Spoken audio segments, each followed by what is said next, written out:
Hi, and welcome to the second episode of NSC's PHP on the IBM web series. I'm your host, Eric Neese, and today I'll be talking about the PHP Toolkit for the IBM. So before I get started, if you have any questions or comments, feel free to put it in the chat area, or if you're dialed in, just speak up. I want to remind you that I am recording this, so if you don't mind your voice being heard on here,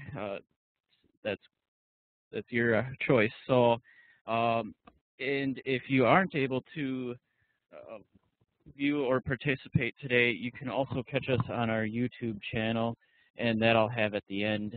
So, with that said, I'll get started.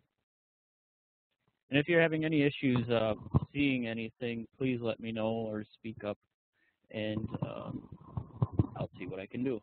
So, here's a kind of outline of what I'm going to touch on today, and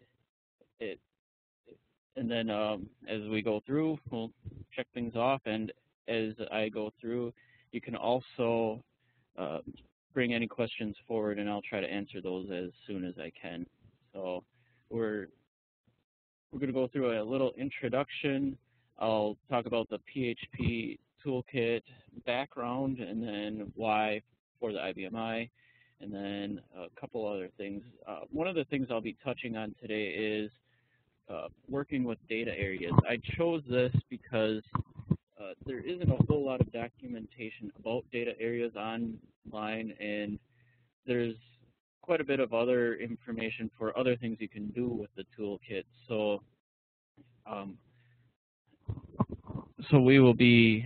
I'll be showing you that as well.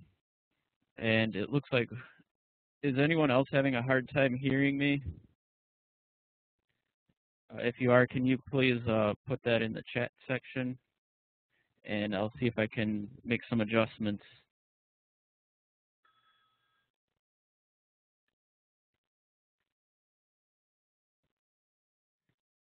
Okay, it doesn't look like it, so,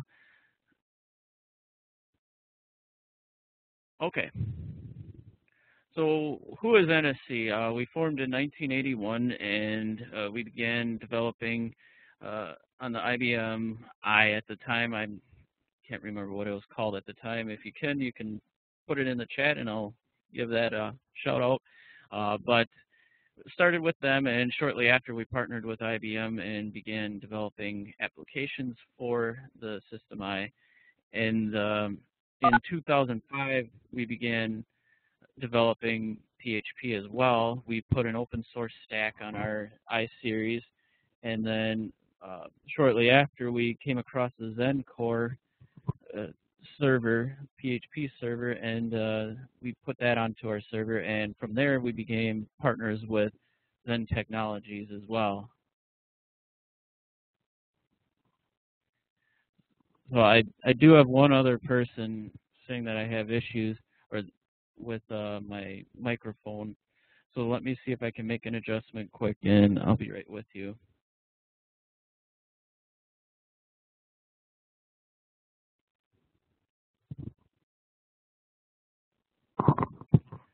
Okay, is that better?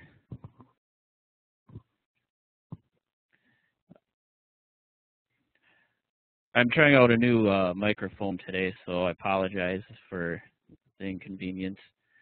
But it looks like I'm pleasing you guys. So here we go. Back at it. So in 2005, 2006, we partnered with Zen Technologies, and we became their IBM and PHP go-to since then. And we specialize in PHP mentoring and development on the IBM. Another cool little side note is that we also work with some of the Windows environment like MySQL as well. And then what I don't have on the slide is in 2012, we partnered up with Townsend Security, and we developed a PHP plugin for their key management encryption server. So that's another cool thing, but that's something I'll save for a different day.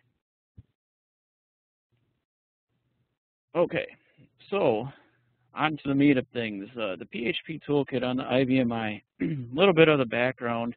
It's an XML service, and it's actually IBM's first appearance in the open source community. They've they've done other things like Eclipse, but this is their actual attempt at doing something with open source, and they decided to work with the PHP Toolkit. It's currently hosted with Young I professionals, but there is talk of a new home for the PHP Toolkit. So I don't know a whole lot about it, but Mike Pavlak mentioned it in his blog. So I have a link for that also towards the end of the presentation. Uh, and then some of the developers, or the three main developers for the PHP Toolkit, is Tony Carnes. He developed the XML service. Sam, and I'm probably going to slaughter his last name, Pinkhasoff. Uh, he developed the Toolkit API, and then Alan Seiden did a lot of work with the compatibility wrapper.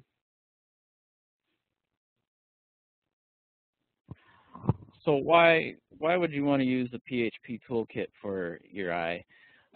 What it does is it bridges your legacy applications with PHP applications. So if you have an RPG program that you're not ready to convert over to PHP, or it's something that you're unable to put into PHP, like let's say a print job, you can use the toolkit to bridge that gap, and then it allows for faster deployment. It provides access to command line functions, so heaven forbid if you want to allow users to change their system username and password through the web, you can do that, but that's up for some discussion. And so it also communicates with RPG, COBOL, CL programs, and this is the main use for it, and what they've been seeing other users aiming towards. So it's been really nice for that. It also works with spooled files and data queues, and there's a few other things, and it's all on the Young I or the YIPS website. And again, I have a link for that towards the end. So let's get started. There's a few things you should know before you start using the toolkit, and it's shipped with Zen Server 5.6 or higher. So if you have something Zen Server below 5.6, it's not on there, and you'll have to go and download it, the latest version. Something you should know is that if you do install it, you will be able to use your old toolkit if you're doing an update. If you're doing a clean install, your old toolkit PHP functions will not work. So that's something to keep in mind. And if you do have further questions, I can just contact me, and I can provide a little more information about that.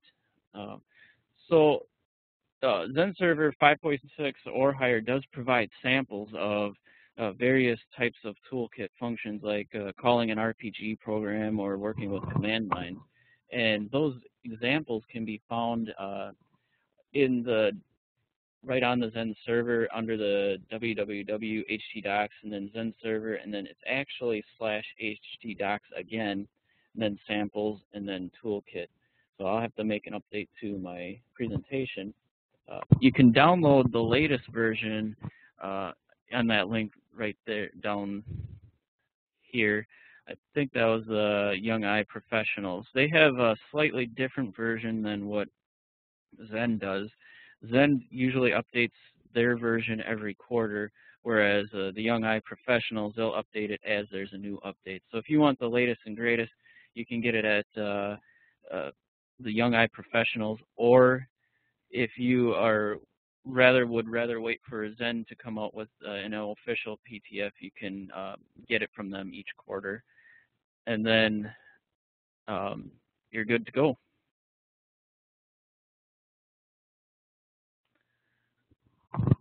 So another thing you'll want to know is the PHP or the Toolkit API is actually included in the PASN directory in your Zen Server console.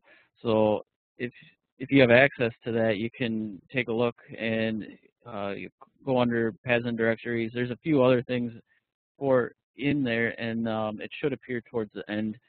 And then you can also access it manually by going to user local Zen server and then share and then the Toolkit API. Within there are all the files, and you can take a look. There's one that I'll be going through to kind of give you an idea of what other functions are available, but that'll be later in my presentation.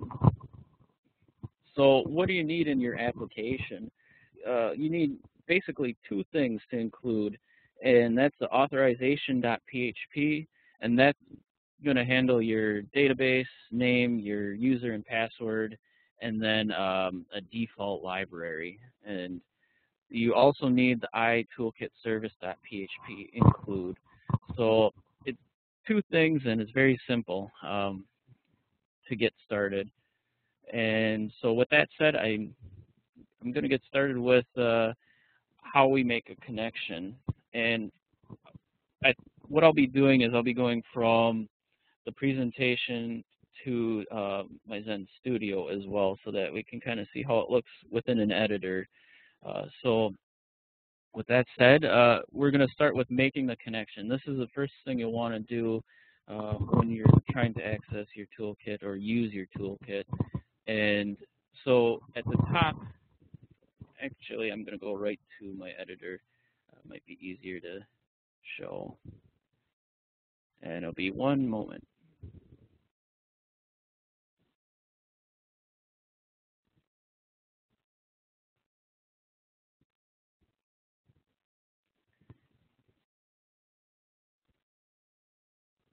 And I thought I had that shared, but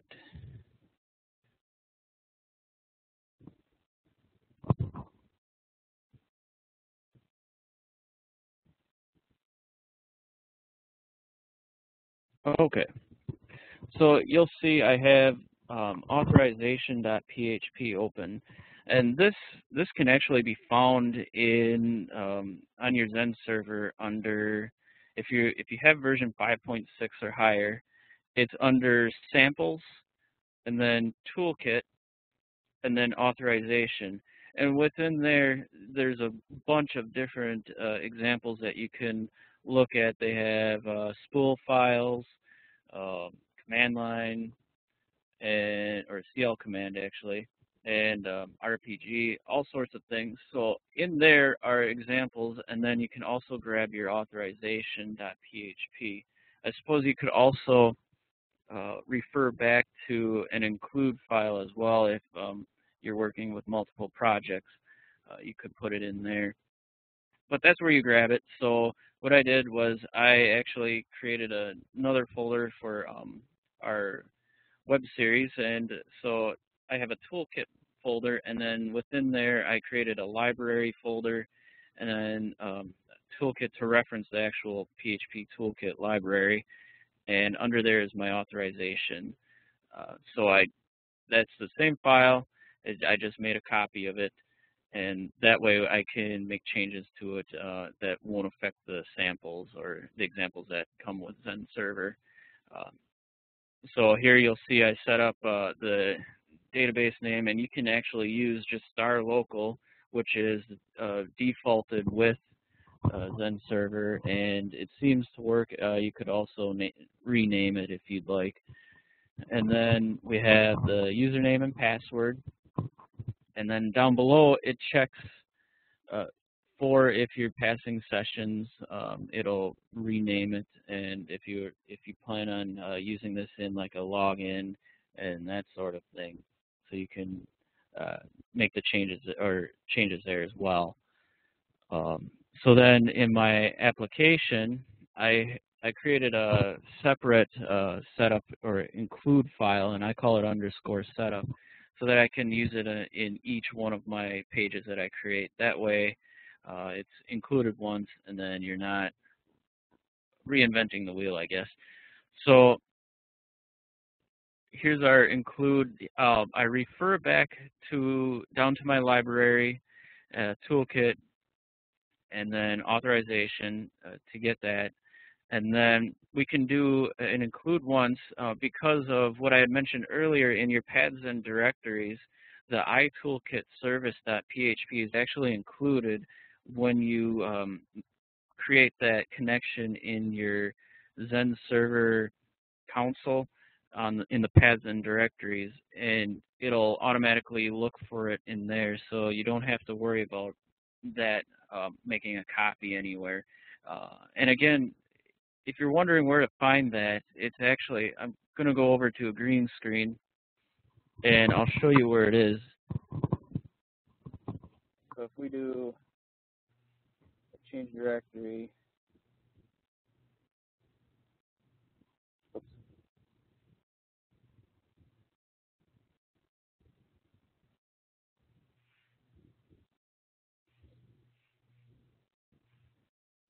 oops, and I thought I, oh, spelling error.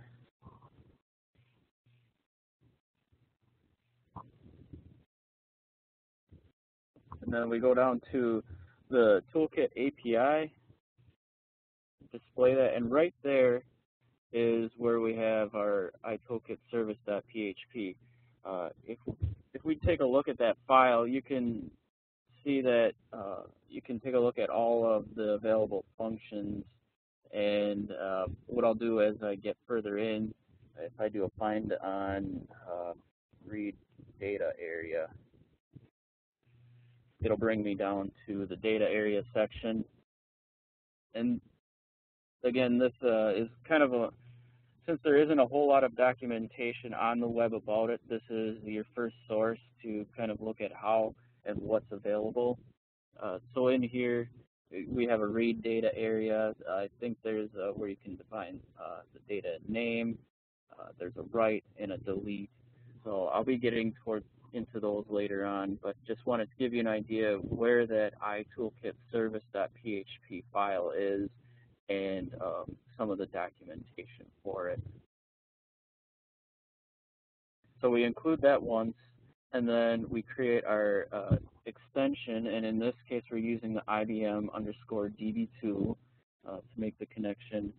We'll create our object, so this can actually be used once throughout because we have it in our include. You can use it once and then refer back to it. And then what we do is we create an instance of our toolkit service. We grab the database name, which we created in the authorization, the iUser and the iPass. Again, those are referred back in here. And for demo purposes, I just created a PHP demo.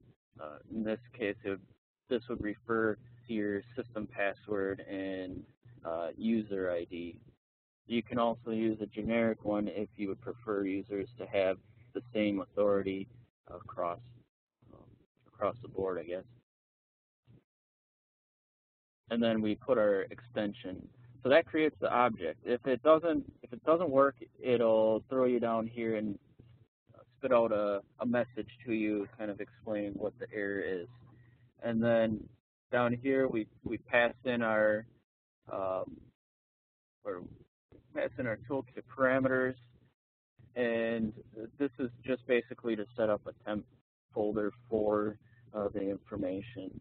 And I'm thinking that needs to be changed to iUser. So I'll save that.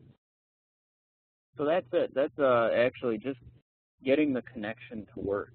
And it's quite a bit less than what the old toolkit was, and it's pretty straightforward for getting things done. Are there any questions so far? Okay.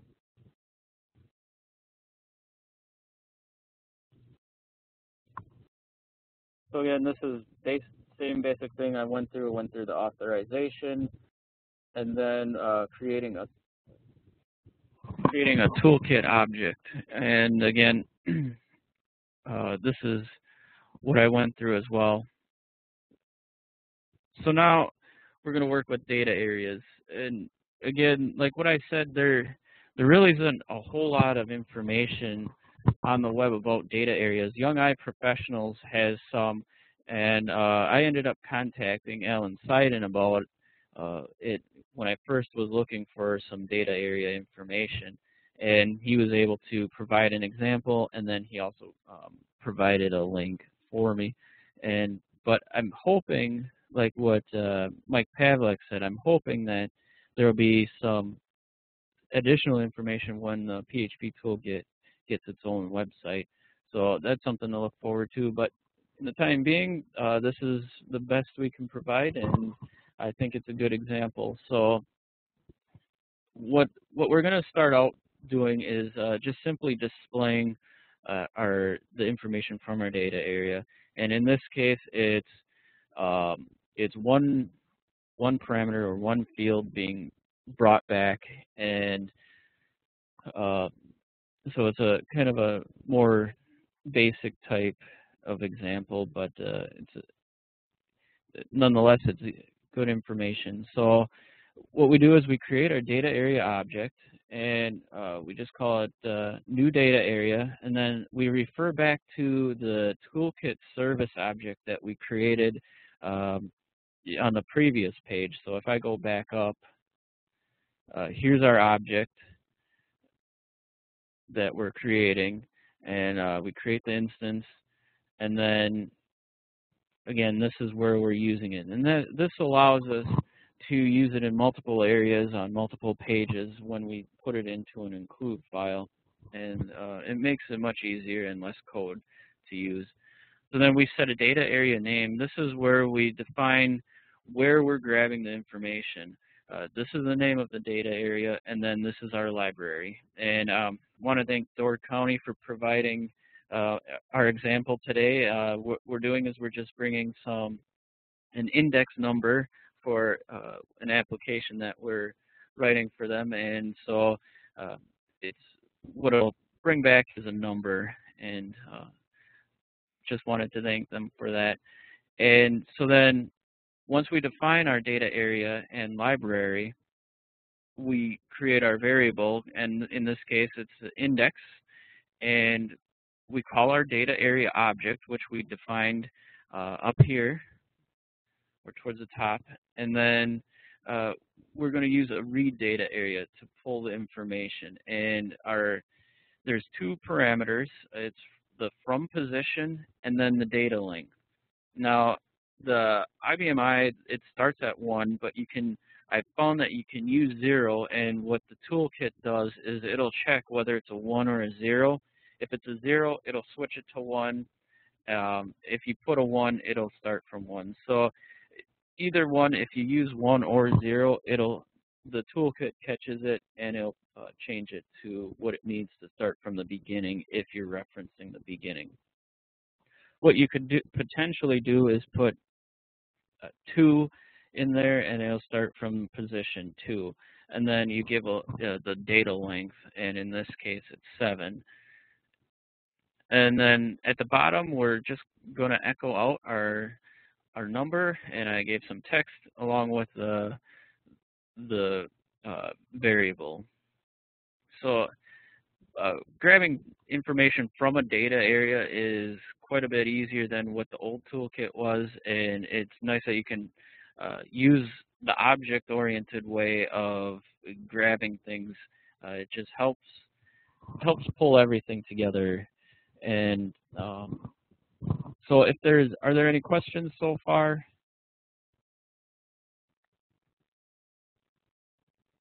Okay. So our next thing would be changing the data area. And as you can see, there's really not much to it. I create a new variable called new index. So we're taking the same index number, and I pad it because it's a length of 7, and with a data area you need the exact length, which I've found through some testing, and you need the exact length. So if it doesn't have the same length, so if the number is 6 characters long, it's going to be short. So then we want to pad it with zeros on the left side, so that when we add it back in, it'll update for us. So in our case, I'm adding 10 to the index number, and then so that's our value is right there. And I'm actually going to go over to Zen Studio, and that might be a little bit easier to visualize.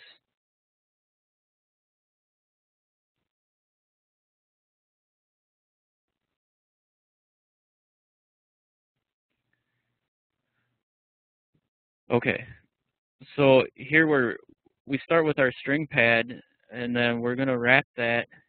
I'm going to go down here to our up because that's what was in the presentation.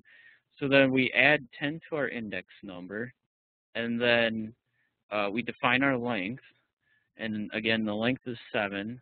And then we'll pad it with zeros on the left side, and that's what this final parameter is for our string pad. And so it's string underscore pad left.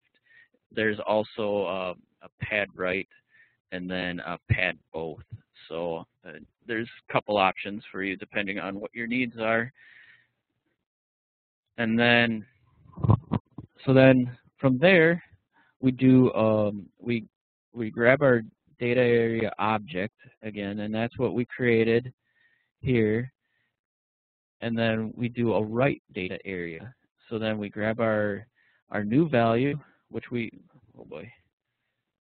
set up here. That's the first parameter. And then our start position, again, I use 0, and you could use 1 if you'd like. And then our length is 7. So that one call will update your data area.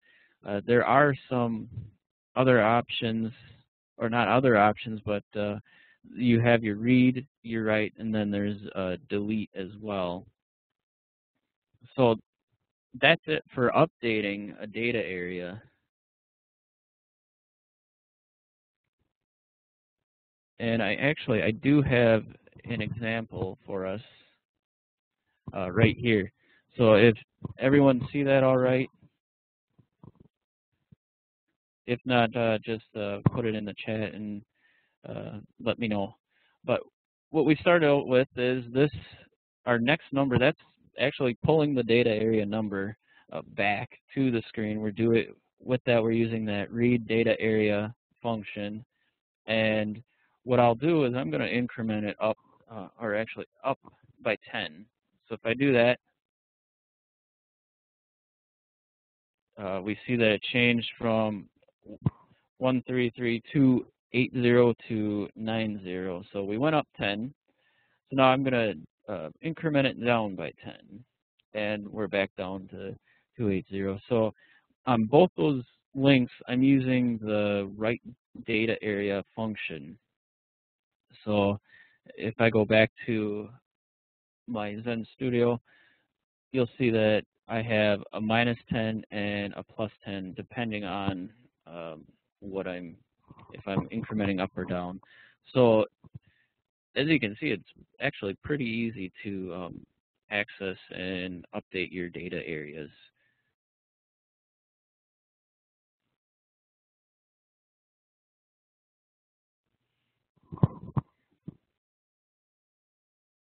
Some additional notes, again, like I mentioned, there's a delete data area, and you just you access your first parameter is the data area name, and then the library. I won't be demoing this because I do need that data area for Door County, so I won't be doing that today. Some other notes, you will need proper authority for manipulating your data area, and that's again on your connection. You'll want to make sure that the username and password have the proper authority to make changes.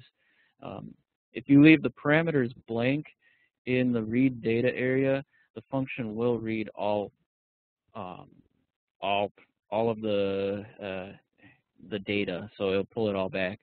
You can add the parameters in where we had like 0 and 7, and you can actually manipulate where you start it and how long it goes. So if you wanted to start from the 3rd position and only get 2 characters back, it would be 3, comma 2. So that's how that works. That's all I have on data areas. Are there any questions? Okay. And I went through the demo, so I got ahead of myself.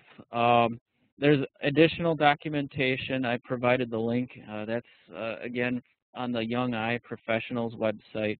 Um, they have, actually, let me see if I can open that.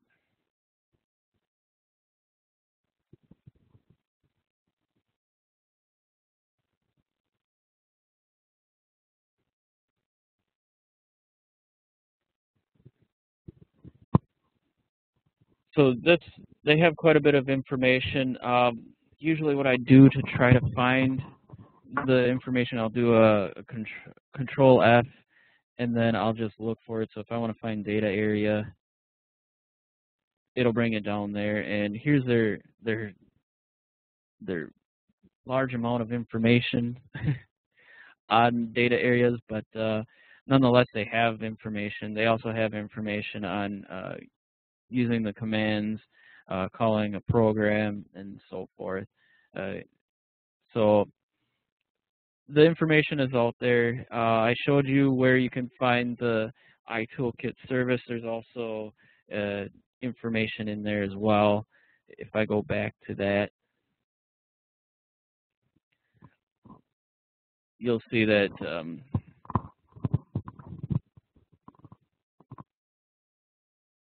so you can see that it'll give you what parameters you can pass through for like the right data area. In this case, if you leave the from position and data length blank, it'll start with 0 and initialize at 0. So I'd recommend defining those, but they do default them. There's a few other functions in this file. If you scroll up to the top, I guess it's up to you to kind of look around and see what you need and what fits your particular application.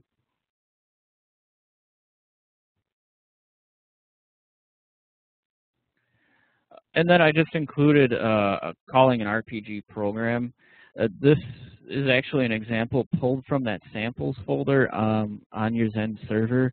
So I'm not really going to go into too much detail, but I'll just kind of outline it a little bit. Again, we set our toolkit service parameters. We set up our temp folder,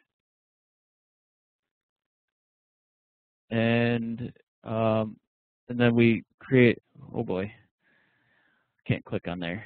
We create a code, they actually did in their example. They created a code variable or initialized them, I should say, and then a description. And then what you do is you add a parameter character. You define them, and it's based on an array. So you pass that, you'll set it as an array, and then you'll see that. Actually, I'm going to open it in Zen Studio. I'm not sure if my pointer shows up with the presentation, so I want to make sure you're seeing what I'm pointing at.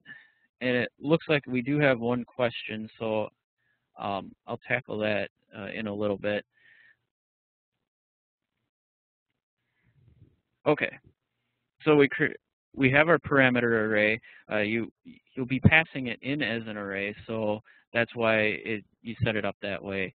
And then so we add a parameter character, and this you'll have one for each variable you're passing in. So you add a parameter character. You define input, output. So this is both in and out, so you can pass and receive back. And the length, which is 10 characters. Code, this is, I think it's the comment name. And then the next one is the variable name in your program. And then your actual variable from what you're getting from your post. So just 5 things. There are a few other, I think there's a few others. I'd have to check. But that's what you need to get the information to your program. So then we create a result variable where we actually call the program, and in this case, their program name is common program, and then your library, and then your parameters that you created up above, and then the final. I'm not quite sure what the final two parameters were. I can check on those and get back to you if you would like. So we create the result variable, and then down below we're checking if there's anything we're getting back. If not, it'll output an execution failed text. So then within the samples folder of their toolkit, they have a class called show table, and that just kind of puts everything in a nice display. So then what we do is the results comes back as an array, and then we get our input-output parameters, and that's your information. So it'll send back your information that way, and then you can display it. And then the final is we do a disconnect to end our toolkit object. So I do have one question. I'm going to read it quick.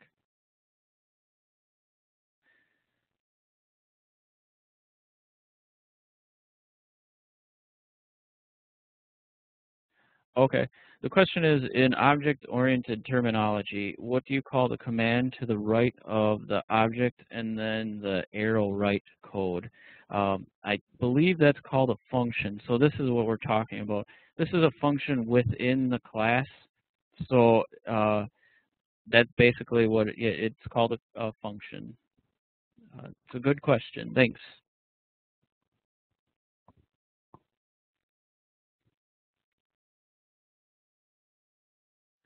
Were there any other questions on calling an RPG program?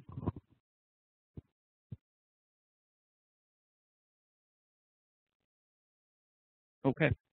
I just wanted to touch on some of the big questions again. I did mention them earlier, but I thought I'd go through them again. Will the old toolkit still work? It will if you upgrade your Zen server to 5.6 or higher. EasyCom is retained on your upgrade, but it won't work if you do a complete new install. So if you get rid of all your Zen server and then put Zen server 5.6 back on, it won't work. So any of your old toolkit functions won't work. But a lot of times, if you already have the old toolkit running and you do an upgrade, it'll work. But what Zen does is they do recommend that you start using the object-oriented way because the old one is no longer supported. There is a thing called the compatibility wrapper, and that's what helps use the old functions. But I decided not to touch on the compatibility wrapper or give any demonstration because Zen really wants the object-oriented way to be used, and so I'm kind of a fan of the object-oriented, and I think it's a good way of making that transition. And there's really not a whole lot of code that's involved with the object-oriented, so I think it's a nice way of getting your feet wet with it. And there's examples out there as well, so it shouldn't be as scary as what it sounds. Where can you get the new toolkit? Again, it's sent with the Zen Server 5.6. You can also download the latest version on the link that I've provided. And there's also on the Young Eye Professionals website the latest version. So it's up to you what version you want. Again, on the Young Eye Professionals, you can get the most recent. Sometimes it is in beta, so that's a little bit of a warning with Young Eye Professionals.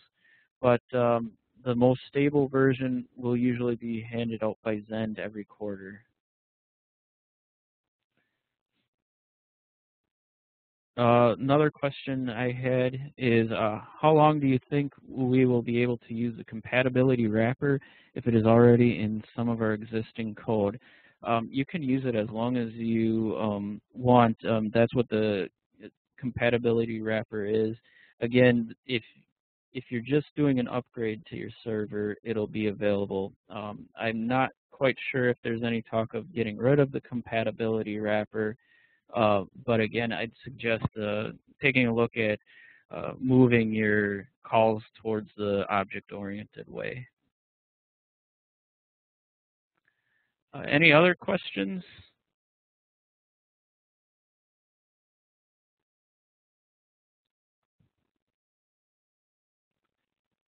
If not, I'll just keep moving on.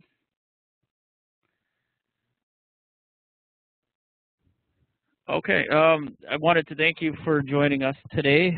We do have more upcoming webinars, and this is a schedule of what we have. Next month is hooking into the LDAP with PHP, and then that one is with Larry, actually. And then the April 25th, I'll be doing again PHP CRUD with DB2 on the IBMI. I'll be going through a small create, read, update, and delete program, and it'll be just real simple one, but just kind of show how it's done. And then Larry will be doing on May 30th connecting to cross-platform servers with PHP. I had a window blocking that.